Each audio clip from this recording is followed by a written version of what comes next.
নারী এবং সোনা এই দুটি জিনিস একসাথে কে না চায়? আর এই দুটি জিনিস যদি টাকা ছাড়াই পাওয়া যায় তাহলে সেখানে কে না যেতে চাইবে? আজকে এমন একটি দেশ সম্পর্কে বলবো যেখানে নারী এবং স্বর্ণ খুঁজলেই পাওয়া যায়, কেনার প্রয়োজন হয় না।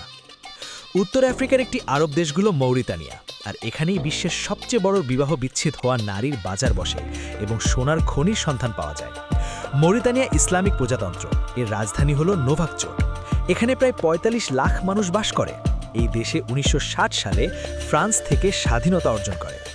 এটি আরবের এমন একটি দেশ যার সম্পর্কে খুব কম মানুষই জানে। এরা পৃথিবীর অন্যতম বিভিন্ন জাতির দেশ। পৃথিবীর সুন্দর দেশগুলোর মধ্যে এটি একটি। অন্যতম সম্পদগুলোর মধ্যে একটি হলো মৎস্য সম্পদ। এখানকার মাছ পৃথিবীর সবচেয়ে দামি মাছ হিসেবে পৃথিবীর প্রায় সব জায়গায় রপ্তানি করা হয়। এটি নদী এবং শহরের মোড়ে দাঁড়িয়ে সবথেকে বড় বন্দর। এই বন্দরে একসাথে এতগুলো লোক দেখে সহজেই আন্দাজ করা যায় মৎস্য সম্পদ নিয়ে দেশের অর্থনীতিতে কতটা প্রভাব ফেলে। মৌরিতানিয়ার খনিজ সম্পদের মধ্যে সবথেকে গুরুত্বপূর্ণ সম্পদ হলো লোহা। বিশ্বের দীর্ঘতম ট্রান্স সাহারান ট্রেন দ্বারা এই লোহার আকরিক পরিবহন করা হয়। এই ট্রেনটি পূর্ব দিকের জোয়ের শহর থেকে নগদ এবং শহরের সবথেকে বড় বন্দরে যায়। সেখান থেকে তারা বিশ্বব্যাপী লোহা, কপার, ফসফেট এবং স্বর্ণ রপ্তানি করে। এখানকার মরুভূমিতে লুকিয়ে আছে স্বর্ণের খনি। এই দেশটির ৯০% হল মরুভূমি, যা মূলত সাহারা মরুভূমির অংশ। সাহারা মরুভূমি বিশ্বের সবচেয়ে বড় এবং উষ্ণ মরুভূমি, যা অ্যালজেরিয়া, মরক্কো, তিউনিশিয়া, লিবিয়া, মিশর, সুদান, মালি, চাদ এবং নাইজারে জুড়ে বিস্তৃত। ২০১৬ সালে এক ব্যক্তি ভাগ্যক্রমে এখানে স্বর্ণ খুঁজে পায়। তখন থেকে এখানে স্বর্ণ খোঁজার কাজ শুরু হয়। আমরা এখন স্বর্ণখনির প্রতিটি ধাপ সম্পর্কে জানাব। নংচো শহর থেকে উত্তর পাশে প্রায় ২ ঘন্টা রাস্তা অতিক্রম করলেই আমি শহরের সন্ধান পাওয়া যায়। খনিতে ব্যবহৃত সকল প্রকার সরঞ্জাম এই শহরেই পাওয়া যায়। শ্রমিকরা এখান থেকে সব সরঞ্জাম কেনেন। দেশটির বেকারত্ব হ্রাসে এই স্বর্ণের খনির অবদান অনেক। এই খনির বিশাল রাজস্ব জাতীয় অর্থনীতিকে ফিরিয়ে আনতে অনেক বড় একটি অবদান রেখেছে। এর ফলে এই বিষয়টিকে রাষ্ট্র বেশি গুরুত্ব দেয়। সোজা কথায় বলতে গেলে এই ক্ষতি সরকারিভাবে নিয়ন্ত্রণ করা হয়। তাই শহর থেকে প্রায় আরও ১ ঘন্টা রাস্তা অতিক্রম করলেই মিলবে সেই কাঙ্ক্ষিত স্বর্গের শহর। এটি এক অদ্ভুত জায়গা যেখানে শত শত মাইল জুড়ে শুধু টানেল। এখানে অনেক মানুষ এক জায়গায় অবস্থান করে। এখানে এক একটি গর্তকে এক একটি স্বর্ণের খনি বলা হয়, কারণ সবগুলো গর্ত থেকে প্রচুর পরিমাণ স্বর্ণ পাওয়া যায়। এই গর্তগুলো থেকে তারা মাটি এবং পাথর উত্তোলন করে, যা পরিশোধন করে স্বর্ণ পাওয়া যায়। এই কাজটি করার জন্য অনেক দক্ষতা এবং শক্তির প্রয়োজন হয়। এই গর্তগুলো অনেক গভীর এবং ঝুঁকিপূর্ণ। এই লোকটির নাম মহল্লে। তিনি অনেক বছর ধরে স্বর্ণ খোঁজার কাজ করছেন। তিনি প্রায় ৬০০ থেকে ৭০০ বার এই গভীর গর্তের নিচে গিয়েছেন। তিনি সর্বোচ্চ ৪৮ মিটার গভীর গর্তে নেমেছিলেন। স্বর্ণ উদ্ধার করতে তিনি এখন টানেলের ভিতর থেকে স্বর্ণ উদ্ধার করে দেখাবেন। এরা কখনো কখনো এই টানেলের ভিতরে ২-৩ দিন পর্যন্ত থাকে। সেখানেই তারা খায় এবং ঘুমায়। ভিতরে টয়লেটও আছে। বলা চলে টানেলের নিচে যেন মাইনারদের শহর। টানেলে নামার সময় খাবার সহ প্রয়োজনীয় সকল জিনিস নিয়ে নামে। এক একটি টানেলের ভিতরে অনেকগুলো টানেল খোঁড়া হয়। যেই পাথরগুলো দেখতে পাচ্ছেন, এই পাথরগুলোর মাঝেই স্বর্ণ আছে। এই ব্যক্তি পাথরগুলো দেখলে বুঝতে পারে কোথায় স্বর্ণ থাকার সম্ভাবনা আছে। তিনি কিছু পাথর সংগ্রহ করে দেখুন, স্পষ্ট স্বর্ণ দেখা যাচ্ছে। এখানে এভাবেই পাথরগুলো উপরে নিয়ে আসা হয় এবং পরিশোধন করা হয়।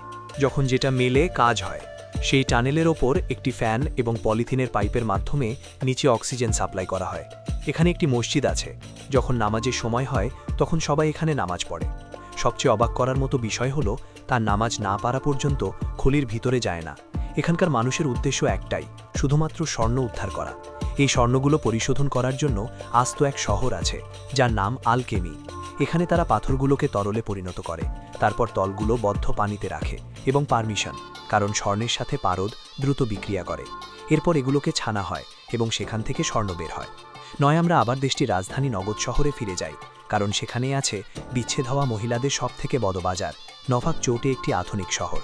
আর এটি শহরের সবথেকে প্রাচীন মসজিদ। এটা মরুভূমি, কবি এবং সংস্কৃতির দেশ। তারা ইসলাম এবং পবিত্র কোরআন শেখে, কারণ এখানকার সব বাসিন্দাই মুসলিম। এখানকার মানুষ বিশেষ এক ধরনের পানি প্রতিদিন পান করে, যাকে বলা হয় তাতেও। এর অর্থ হলো চা। তারা এই ঐতিহ্যবাহী চা দিনে ৩ থেকে ৪ বার পান করে। এই চা এই স্পেশালভাবে বানানো হয়।